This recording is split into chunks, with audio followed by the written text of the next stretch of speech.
देखिए कितनी एक्साइटमेंट है या नहीं है उसके बारे में तो मुझे कुछ पता नहीं। हाँ, ज़रूर ये कह सकता हूँ कि गदर जो फिल्म थी वो पब्लिक ने उसे गदर बनाया, हमने तो बना के पेश की थी। उसके बाद फिर उसका पार्ट 2 बनाना बहुत ही मुश्किल था।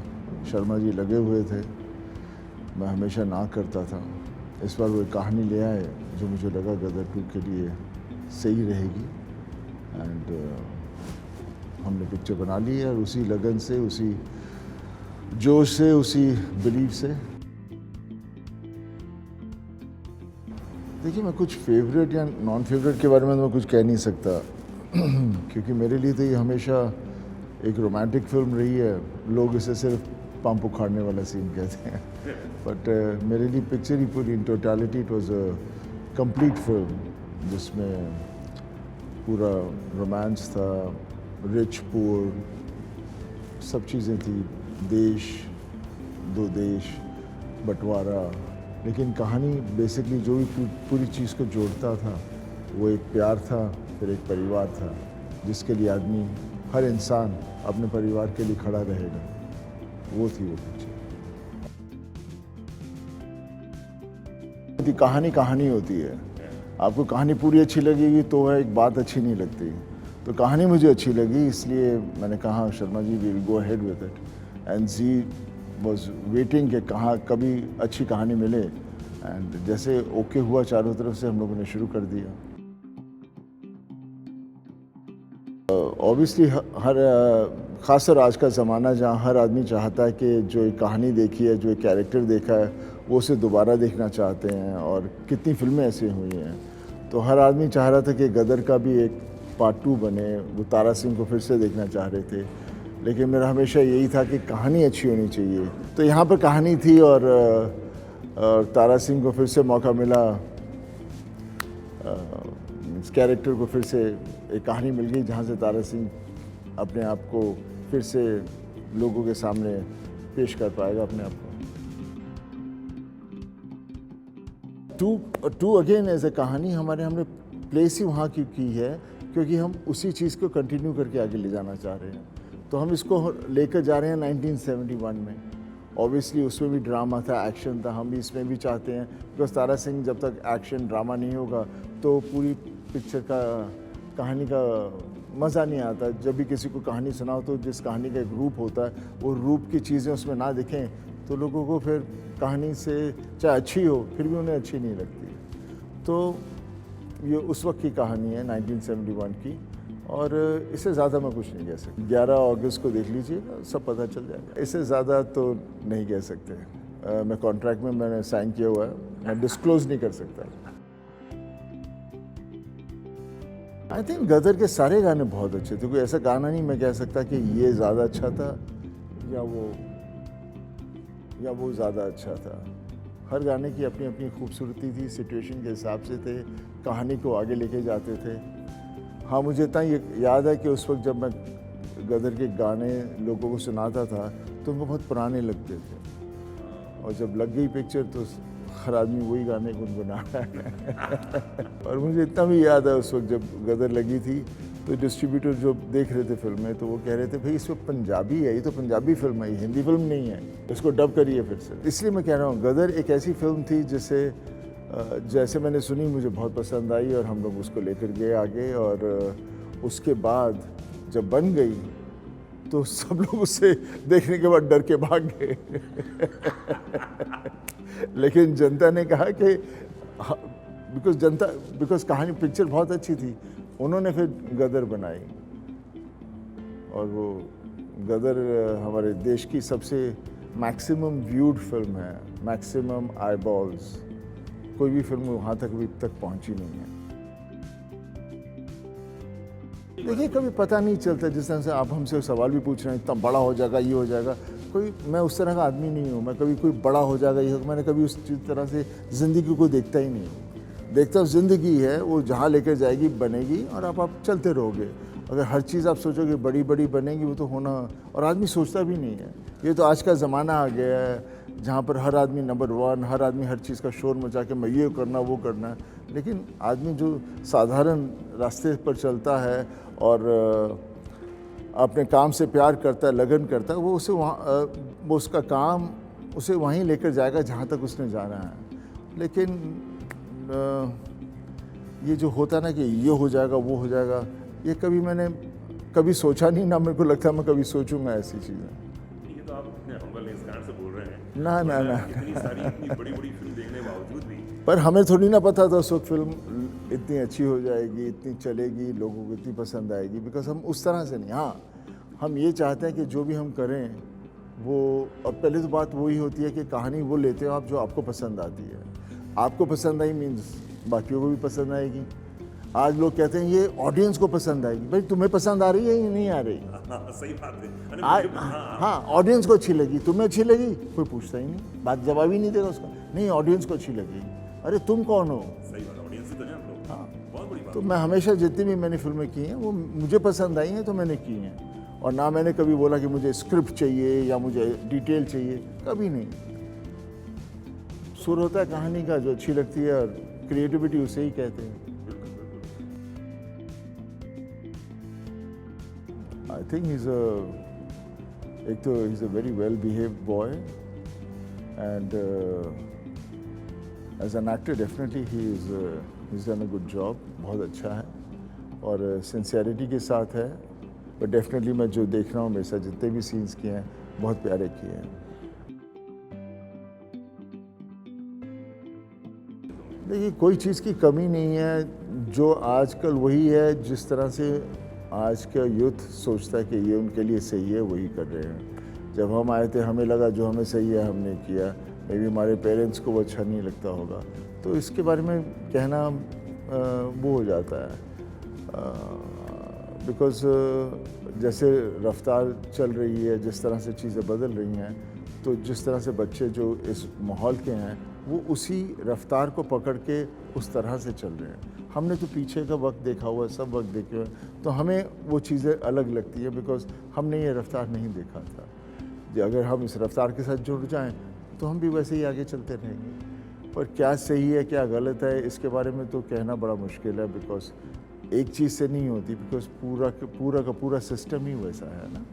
तो आप एक चीज़ को पकड़ के नहीं कह सकते कि ये गलत है, ये सही नहीं, ये नहीं। पूरी चीज़ उस तरह से चल रही है। बहुत ही प्यारे गाने हैं वो, फिल्म के साथ एकदम सही जा रहे हैं। और देखिए, गाने हमेशा उस जैसे गदर के गाने थे, वो जब हमारी पहली गदर थी, they went with that period, तो पीरियड के साथ जाना बहुत ज़रूरी है, और पीरियड पर होकर भी वो उस वक्त के गाने थे। अभी जो गाने बने हैं वो भी उसी तरह से हैं, they go with the period of 71 but they are today's song, तो हर आदमी रिलेट करता है। और अनफॉर्चुनेटली क्या हो गया है, आजकल के ज़माने में गाने वैसे बन ही नहीं रहे हैं जिससे आदमी पुराने गानों को भूल जाए। और जो पुराने गाने हैं वो उनमें सब कुछ था, लिरिक्स थे, मेलोडी थी, depth of everything, you know. So वो इसलिए आज जब भी देखो, कहाँ भी देखो, जो भी शो होता है, तो चाहे जो भी नया सिंगर है वो अपना गाना नहीं पुराना गाना गाता है। I think I like the era of 70s 60s में जो फिल्में बनी थी, फिर 70s में अच्छी थी, फिर 80 के बाद नौटंकी शुरू हो गया था, उसके बाद काफ़ी चीज़ें बदलनी शुरू हो गई। बट उस वक्त का जो ज़माना था, आई थिंक वैसा ज़माना फिर से तो नहीं आएगा। मैं ऐसे तो कुछ इतना गुनगुनाता नहीं हूँ। मेरे पे फिल्मा गया है तो मुझे कोई गाना याद नहीं आता। कुछ तो याद आता होगा। मैं निकला गड्डी लेके।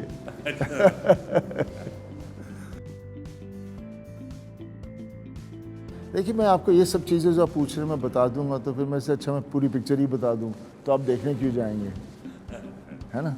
तो इसलिए आप कोशिश करेंगे, मैं पूरी अपने आप को कोशिश करूंगा कि मैं कुछ ना बताऊं।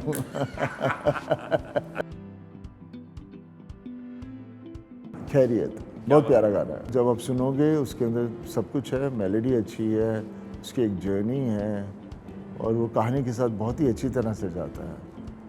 मेरे ख्याल से बहुत ही प्यारा खाना है। सब चीज़ों का तालमेल अच्छा होता तो सही बात बनती है ना, एक चीज़ तो हो तो दूसरी ना हो तो बात नहीं बनती। और इसीलिए मैं कहता हूँ जितना सिंपल हो उतनी चीज़ें ज़्यादा प्यारी होती हैं।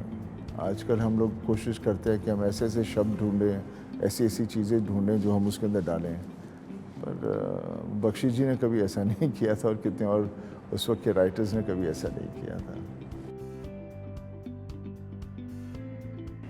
देखिए दोनों अलग फिल्में हैं, कैरेक्टर्स और फैमिली सेम हैं और उसकी कंटिन्यूशन है गदर 2, तो इसलिए यही जो भी उसके आगे जाके रहेगा वो उसका अलग है। और सिमिलैरिटी बिकॉज वही फैमिली वही उसी चीज़ की एक्सटेंशन है, वो 47 से लेकर 55 तक की थी, ये हमारी फिल्म 71 से है। तो देखिए Amrish ji is a legend and he will always be one of the greatest actors we have had. उनके साथ कंपैरिजन किसी का करना I don't think would be fair, because वो थे और उनकी जगह कोई नहीं आ सकता। पर डेफिनेटली मनीष है, ही is done a great job. जो उसका कैरेक्टर है उन्होंने बहुत अच्छी तरह से निभाया है और his personality and persona is very good and he is lived the character I think very well, जो चाहिए for an actor to do. देखिए बिकॉज हम लोगों ने इतनी फिल्में की हुई हैं, लोग हमको इतनी फिल्मों से देख रहे हैं और इतने कैरेक्टर्स हमने पोर्ट्रे किए हैं, और वो कैरेक्टर्स हिट इसलिए हुए बिकॉज वो जनता के दिल को छुए हैं। तो ऑब्वियसली जब वो जनता के दिल में वो कैरेक्टर सब छू चुके हैं, तो जब वो एक्टर सामने आता है तो उन्हें वो सारी फिल्में उनके दिमाग के अंदर सब गूंजती हैं। तो ऑब्वियसली जब उसे देखते हैं तो उनके अंदर एक वो जोश अपने आप आ जाता है। वैसे तो हम वही हैं जो हर आदमी है, कोई फ़र्क तो नहीं है हमें। I think as an actor आपके अंदर सब चीज़ें होनी चाहिए और तभी दैट्स वाई मैं एक्टर बना। मैं स्टार बनने के लिए एक्टर नहीं बना, मैं एक्टर बना बिकॉज मैं एक्टिंग करना चाहता था। फिर आपकी पिक्चर अच्छी होती हैं, चलती हैं, तो वो आपको स्टार बना देती हैं। लेकिन मैं हमेशा कहानी ढूंढता हूँ जिसके अंदर मुझे एज ए एक्टर कुछ करने को मिले, और मेरा तरीका ये है और आगे भी ऐसे ही रहेगा। देखिए जैसे उस गदर में जो कहानी के अंदर जिस तरह से जो सिचुएशंस आते हैं इमोशंस के वक्त, जब उसकी ज़रूरत होती है तब वो एक्शन आया है। इस फिल्म में भी जहाँ उसकी ज़रूरत है, जहाँ मारधाड़ की ज़रूरत है और जहाँ पर वो चीज़ होती है उस वक्त वो चीज़ें आई हैं। एंड मेरे हिसाब से बहुत अच्छी रही हैं। तो आज के जो नए टेक्नीशियंस हैं उन्होंने उसे आज के हिसाब से बहुत अच्छी तरह से कोरियोग्राफ किया हुआ है। उम्मीद करता हूँ कि लोग एंजॉय करेंगे।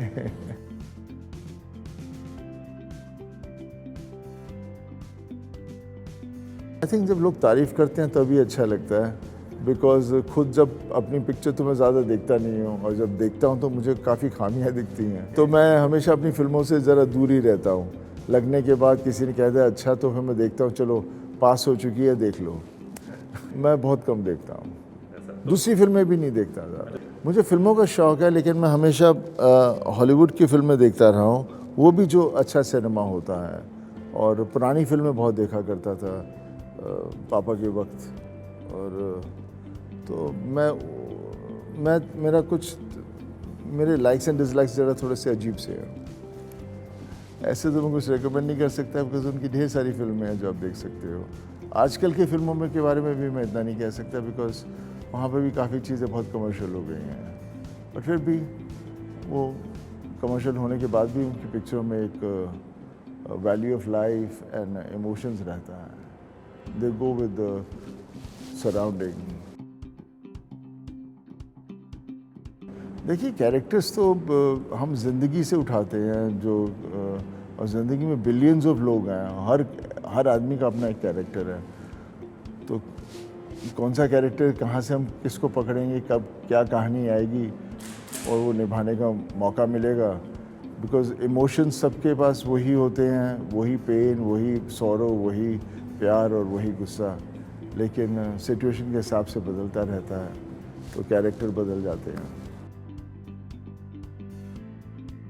हाँ, वो चाहते हैं कि मैं फिर से कुछ उस तरह की चीज़ करूं, लेकिन उस पिक्चर में जो भी मैंने किया था वो पिक्चर की रिक्वायरमेंट थी, वो कैरेक्टर को उस वक्त वो करना बहुत ज़रूरी था। इस फिल्म में भी ऐसी चीज़ें हैं जहाँ कैरेक्टर को कुछ करना पड़ता है, और वो तारा सिंह है, तो और तारा सिंह हमेशा तारा सिंह ही रहेगा, कभी डरेगा नहीं, सच्चा आदमी है, प्यारा आदमी है और इंसानियत वाला आदमी है। किसी से वो नहीं है कि तुम कौन मैं कौन। हाँ, जब बात सही गलत की आती है तो फिर वो पीछे नहीं हटता। होना वैसे ही चाहिए, सच्चाई के साथ जितना आप चल सकते हो, और चलना ही सच्चाई के साथ चाहिए। बेसिकली कहानी आपके दिमाग में रहनी चाहिए, कैरेक्टर आपके दिमाग में रहना चाहिए, और बस उम्मीद रखता हूँ कि जब आप निकलेंगे बाहर फिर से आप चाहेंगे कि मैं फिर से जाके देखूं।